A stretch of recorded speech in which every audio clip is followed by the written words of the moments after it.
যে ব্যক্তি গীবত করে সে যেন তার মৃত মরা ভাইয়ের পচা গোশত খায়। গীবত করা, গীবত কাকে বলে?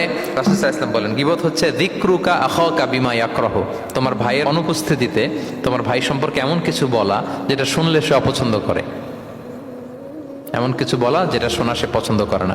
তো এক সাহাবী বলেন, ইয়া রাসূলুল্লাহ আফারাআইতা ইন কানা ফি মা আকুল, হে আল্লাহর রাসূল, আমার ভাইয়ের মধ্যে যদি আসলেই সেই সমস্যাটা থাকে তাইলেও কি গীবত হবে? রাসূল সাল্লাল্লাহু আলাইহি ওয়াসাল্লাম বললেন, আরে তাইলেই তো গীবত হবে। ওই দোষ যদি থাকে, ওটা তার অনুপস্থিতি যদি বলে বেড়া, তাইলেই তো গীবত হবে। আর ওই দোষ যদি না থাকে তাহলে তো অপবাদ হবে, এটা তো আরো বড় গুনাহ, ওটা তো বহতান।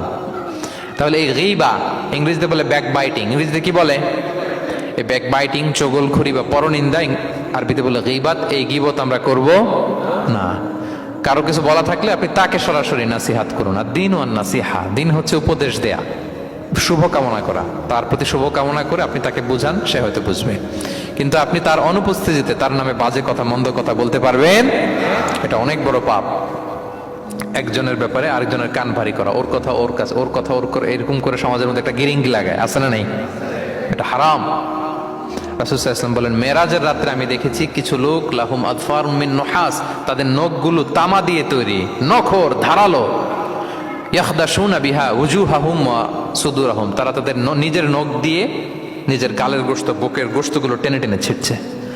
রাসূল সাল্লাল্লাহু আলাইহি ওয়াসাল্লাম জিবরাইল আলাইহিস সালামকে বললেন, মানহুম ইয়া জিবরিল, জিবরিল কারা এরা, এত বড় শাস্তি? জিবরাইল আলাইহিস সালাম বললেন, হুম আহলুল গীবা মিন উম্মাতিক, এরা হচ্ছে আপনার উম্মতের মধ্য থেকে তারা যারা গীবত করে।